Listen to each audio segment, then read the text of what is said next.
Fala pessoal, todo mundo sabe que encarar a leitura seca do direito constitucional para as provas pode parecer uma montanha impossível de escalar, não é? Aquela imensidão de textos e emendas que não acaba mais. Mas olha só, a chave para virar esse jogo é entender a estrutura da coisa. Neste nosso estudo de hoje, a gente vai mergulhar direto no título 3 da Constituição do Estado do Paraná. Pensa nesse título como a verdadeira planta baixa do poder do Estado. É o motor rodando, onde a fundação, a divisão e os limites do Estado são desenhados de fato. O nosso grande objetivo aqui é extrair a lógica por trás da lei e mapear com precisão cirúrgica os pontos que mais despencam nas provas. E aí vem a grande pergunta que sempre tira o sono de quem tem um edital gigante pela frente. O que exatamente a banca examinadora quer tirar do título 3? Diante de dezenas de artigos, incisos e parágrafos, bate aquele desespero de ter que decorar cada vírgula. Mas o segredo, na verdade, não é a decoreba. É aplicar um filtro analítico. É entender exatamente onde a arquitetura do Estado cruza com a cabeça de quem elabora as questões. A gente precisa fugir daquele volume desnecessário e focar no que realmente garante a aprovação. Então, vamos aprofundar um pouco mais nisso. Entender o que é o tal do escopo do edital é, sem sombra de dúvida, o passo mais importante da preparação. O escopo não é, de jeito nenhum, sair lendo do primeiro ao último artigo de forma robótica. É usar uma lente totalmente estratégica.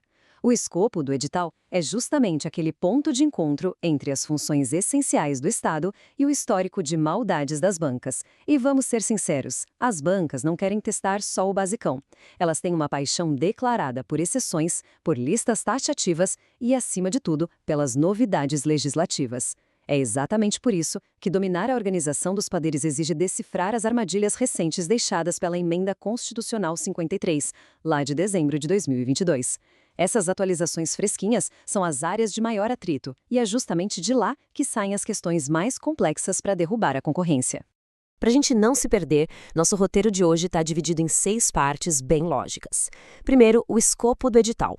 Segundo, o poder legislativo.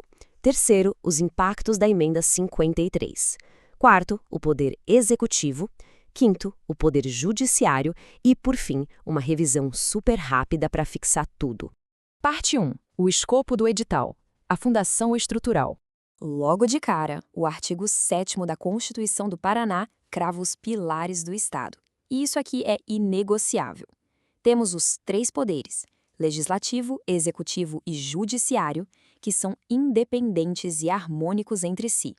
A regra de ouro é: nenhum deles pode delegar atribuições e quem está em um poder não pode exercer a função do outro. Isso não é só uma teoria bonita não, tá? É o famoso sistema de freios e contrapesos operando na prática para evitar abusos, garantir que nenhum poder mande mais que o outro e manter a nossa democracia respirando. 2. Poder legislativo, a criação das leis. Avançando para o artigo 52, a gente entra na Assembleia Legislativa. Quem manda lá? Os deputados estaduais, nossos representantes. E tem um detalhe aqui que é importantíssimo levar para a prova: o sistema eleitoral. Eles são eleitos pelo sistema proporcional, com voto direto e secreto. Mas por que proporcional? É diferente de um governador ou prefeito que ganha, pela regra da maioria absoluta, o sistema majoritário. O sistema proporcional serve para garantir que todas as vozes, todas as correntes ideológicas da sociedade paranaense tenham seu espaço e sejam matematicamente representadas nas cadeiras da Assembleia. Atenção máxima a esse número 2. Ele representa os 2 anos de mandato da mesa diretora da Assembleia Legislativa. A eleição acontece lá na sessão preparatória a partir de 1º de fevereiro, no primeiro ano da legislatura. Mas o pulo do gato, aquilo que a banca ama cobrar, é a jurisprudência do STF sobre isso. O Supremo bateu o martelo e criou um limite super rigoroso. Só é permitida uma única reeleição ou recondução sucessiva para o mesmo cargo da mesa diretora. E não importa se é na mesma legislatura ou em legislaturas diferentes. É o princípio republicano da alternância de poder agindo na veia. 3. Impactos da Emenda Constitucional 53. As famosas armadilhas de prova. Agora, a coisa fica muito interessante. Vamos fazer um antes e depois do artigo 53, inciso 7, para entender por que emendas são o prato principal dos examinadores. Esse pedaço fala do que a Assembleia Legislativa pode fazer. Antigamente, o texto dizia apenas que cabia à Assembleia fixar o efetivo da Polícia Militar. Ponto. Mas aí chegou a Emenda 53 de 2022 e colocou lá de forma expressa o Corpo de Bombeiros Militares. Historicamente, os bombeiros eram tratados como um braço administrativo da PM. A emenda trouxe a emancipação jurídica para eles. Agora eles têm autonomia no texto constitucional. A pegadinha clássica é a banca colocar o texto velho e fingir que os bombeiros continuam grudados na PM. Olho vivo nisso. Seguindo essa mesma onda de modernização, o inciso 11 do mesmo artigo sofreu um efeito dominó. Ao listar quem a Assembleia deve organizar, a Constituição foi sendo atualizada.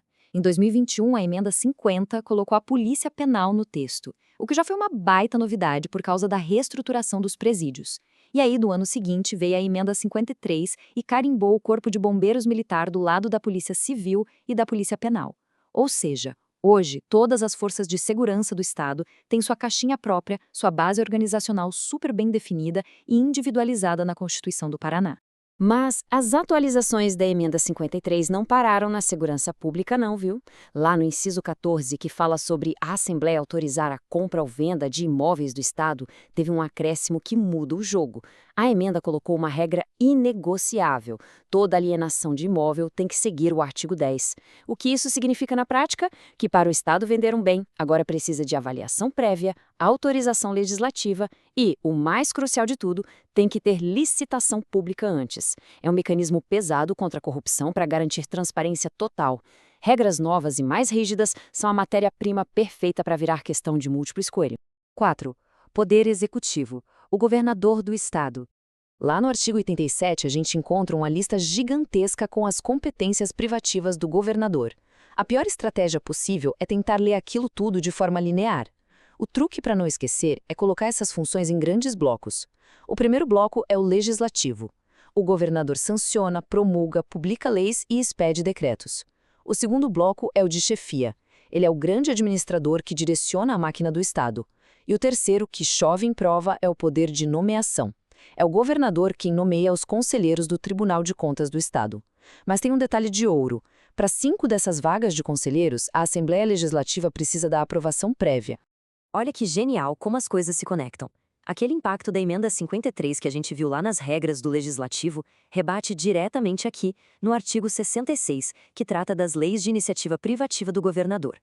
Antes, o chefe do Executivo tinha exclusividade para propor leis sobre a Polícia Civil e Militar. E agora, a emenda de 2022 assegurou a presença do Corpo de Bombeiros Militar aí também, e adicionou até as regras de reforma e transferência para a reserva de todos os militares estaduais. Então, a emancipação dos bombeiros afetou tanto a Assembleia, que vota as leis, quanto o governador, que tem o poder exclusivo de iniciar esse processo. Agora, vamos falar de prazos. Esse número 10 aqui é inflexível. O parágrafo único do artigo 83 diz o seguinte: o governador e o vice têm o dever absoluto de tomar posse no dia 1º de janeiro. Se passarem exatamente 10 dias da data fixada e eles não aparecerem para assumir a cadeira, a não ser que tenha acontecido um baita motivo de força maior, a consequência é pesada. O cargo será oficialmente declarado vago. Prazos curtos e com consequências drásticas assim precisam estar tatuados na memória. Outro número que adora eliminar candidatos desavisados é o 15. O artigo 86 traz a regra de ausência. Funciona assim: governador e vice não podem sair do país em hipótese alguma sem pedir licença prévia para a Assembleia Legislativa. Mas, se a viagem for dentro do território nacional, saindo apenas do estado do Paraná, eles só precisam da autorização dos deputados se o período for passar de 15 dias consecutivos. O risco aqui é gigante: ultrapassar esse limite de 15 dias sem autorização da perda direta do cargo. 5. Poder Judiciário, o Tribunal de Justiça. Indo direto ao ponto no judiciário, focando naquilo que efetivamente cai nas provas, o destaque total vai para o artigo 101, as competências originárias do Tribunal de Justiça. A palavra mágica aqui é a prerrogativa de foro, o famoso foro privilegiado. A lógica da Constituição não é proteger a pessoa, o CPF, mas sim blindar o cargo e garantir a independência institucional. Então, quem é que o Tribunal de Justiça processa e julga? Nos crimes comuns e de responsabilidade, deputados estaduais, secretários de Estado e prefeitos municipais. Ter na ponta da língua qual autoridade responde diretamente ao TJ é o critério de desempate nas avaliações mais difíceis. 6. Revisão e recall, o teste de conhecimento. Para fechar com chave de ouro e garantir que o cérebro absorveu a parte principal do nosso estudo, fica esta reflexão sobre o ponto mais sensível do título 3 hoje. Quais foram as 2 forças de segurança que ganharam nome próprio e tiveram as autonomias reforçadas na organização do Legislativo e do Executivo pelas últimas emendas, em especial a emenda 53 de 2022? A resposta exata, que consolida de vez esse escopo de edital é Corpo de Bombeiros Militar e Polícia Penal. Ter esse mapa mental claríssimo, conectando a lei seca com o porquê dela ter mudado, é o que transforma o estudo e garante o domínio absoluto da matéria. Um abraço e bons estudos para todo mundo.